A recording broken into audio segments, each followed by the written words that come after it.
January 29th, 2016. Just got out of the gym, did some light mobility on like my quads and my hip flexors and different things like that. I did a little anterior shoulder work as well as some lat work as far as just stretching out. Man, I made a video earlier, but the video, like, the quality was even lower than this one. I woke up today to somebody calling me with some complete and utter silliness. Long story short, somebody that I know that I've dealt with for a little over a year. Nothing serious, but still nonetheless dealt with her for a little over a year. This person decides that she's drunk and she just came from somewhere and she's talking about whatever. Long story short, I found out that she slept with somebody, not tonight or not this morning, but like a week ago. So, of course, it's not that I'm mad. I'm not mad in the sense of angry. I'm disappointed. I'm very disappointed. And now that I've had time to like dissect it a little bit, I can put it on the tubes, and whoever come across the channel can see how I handled this, and maybe they have comments on how I should have handled it, or maybe not, or maybe they just want to criticize, or maybe they just want to look at, for entertainment's sake, how low my quality of video is, my video quality is, and whatever. So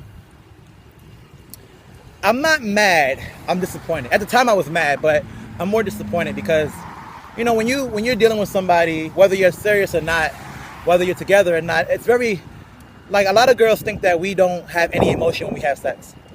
And though it's true, I can have sex with a woman and not really, quote unquote, care about her, but if I have sex with you multiple times, then there's something there. It's not just sex, because, I'm not Brad Pitt walking around, but I'm a decent looking guy. Like, I don't have a real problem with getting women. So if I sleep with you, occasionally, or more than once, to be honest, that means that there's something there. Like, I'm opening up to you. There's something there. And God forbid if I sit there and have, like, I converse with you and tell you the truth about situations, or at least my opinion, then I've definitely opened up to you. I don't think a lot of women don't understand that as men, it's very hard for us to open up. It's very hard for us as men to sit here and be like, all right, I'm going to tell this girl how I feel. Because to be honest, a lot of guys, and I myself sometimes do it, we just tell girls what they want to hear. And that goes to my further point, is that for the most part, there's nobody really telling girls or women anything negative. Every girl lives in the Truman Show. And that's my opinion. I could be totally wrong. And I might be the dumbest thing I ever said in my life. Maybe I look back at this video and say, man, I was so stupid. But it's part of my growing process. As of right now, I think that most girls live in the Truman Show. I'm not saying that girls don't work hard. I'm not saying that girls don't deserve, what they want out of life. They do. Any person, no matter the gender, that works for what they want and puts in the time and effort to achieve their goals deserves what they get. Every person.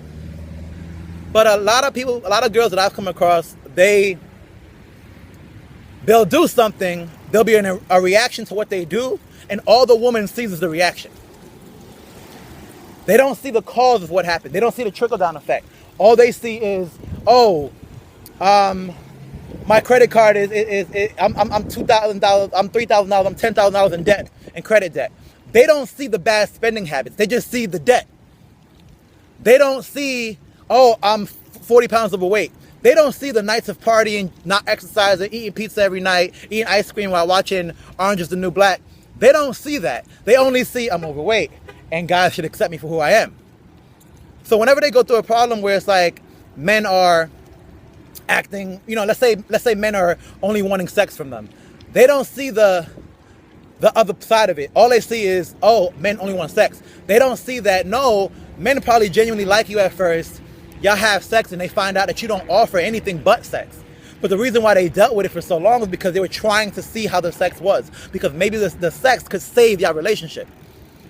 But then it turns out that the sex could not save your relationship, because a lot of the times, the prettier girls of the world don't really, their sex is not really like amazing. It's just like whatever. And nowadays, just the same way women have options, men have options. You have to do more than just open your legs for me to like you. You have to do more than just text me or want to be around me for me to like you.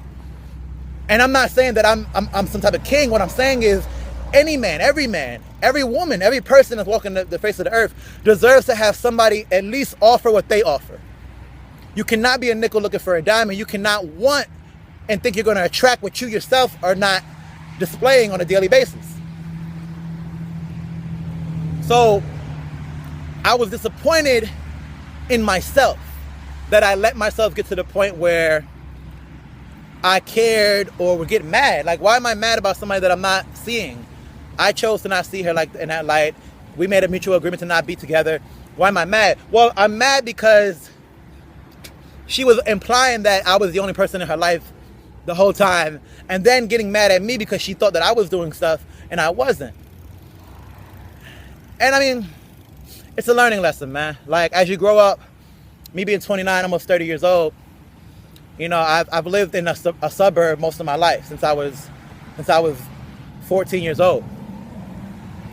So on and off for the past 15 years, I've lived here. I mean, I lived in New York too, and then I went back in New York as an adult. But I didn't, I haven't lived like a long time in a big city. I've lived in these suburbs for most of my life. So, for me, I'm probably a little sheltered.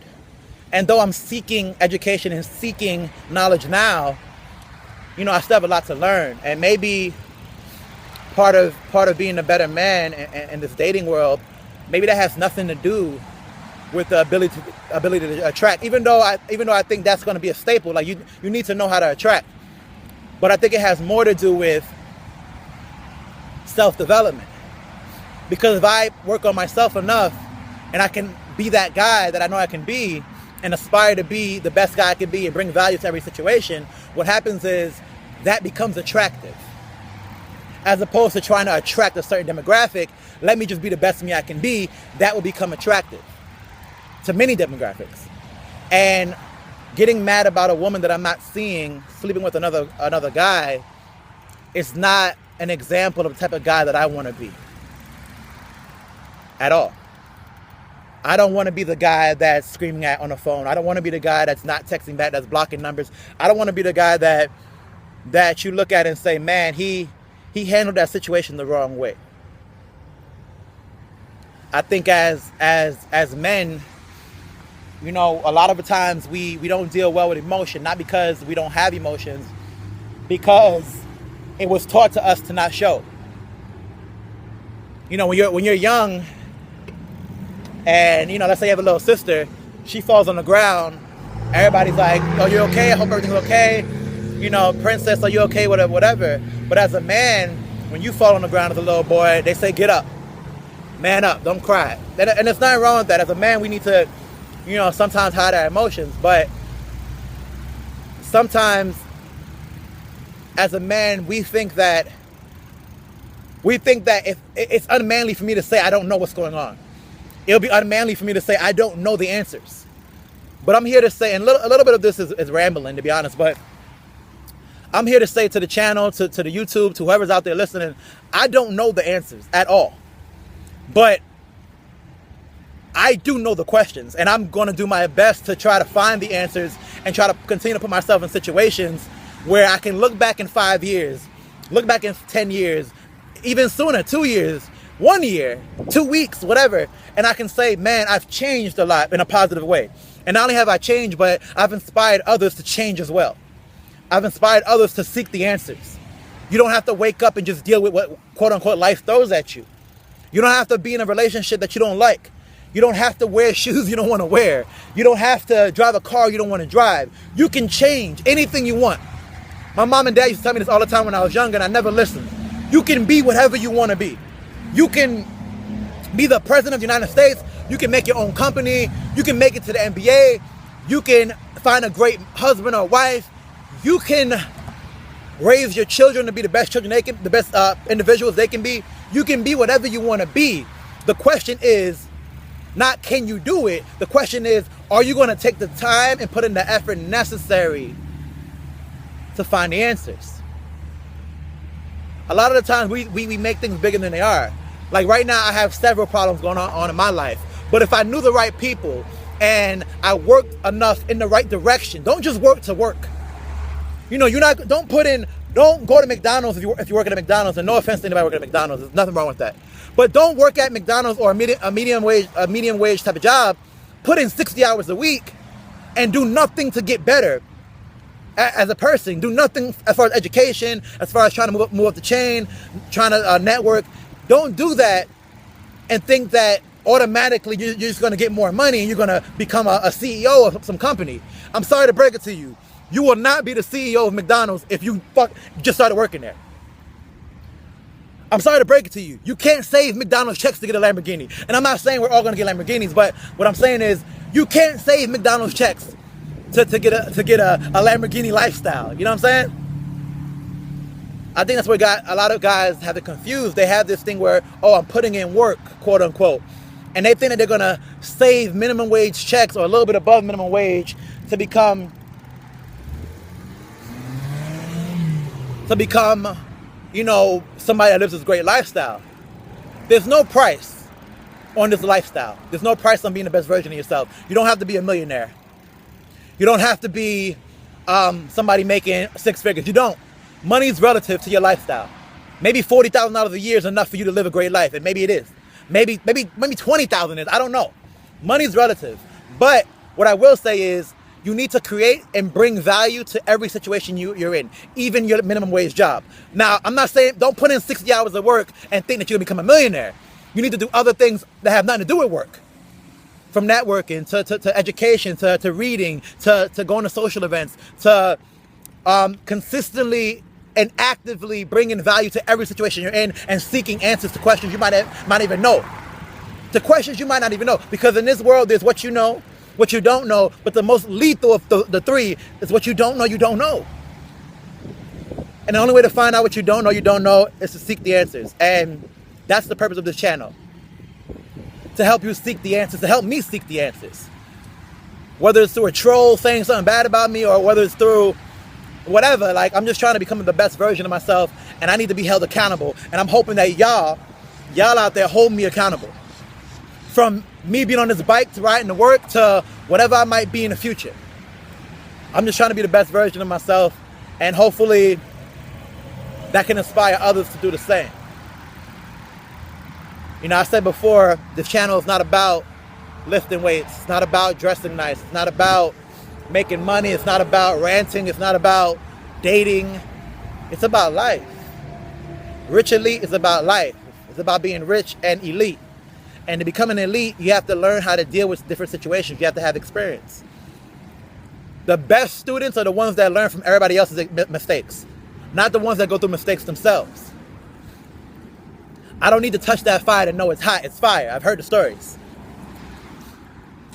So here I am going through the fire, and hopefully I come out and we can together become better versions of ourselves. I'm going to put in the work.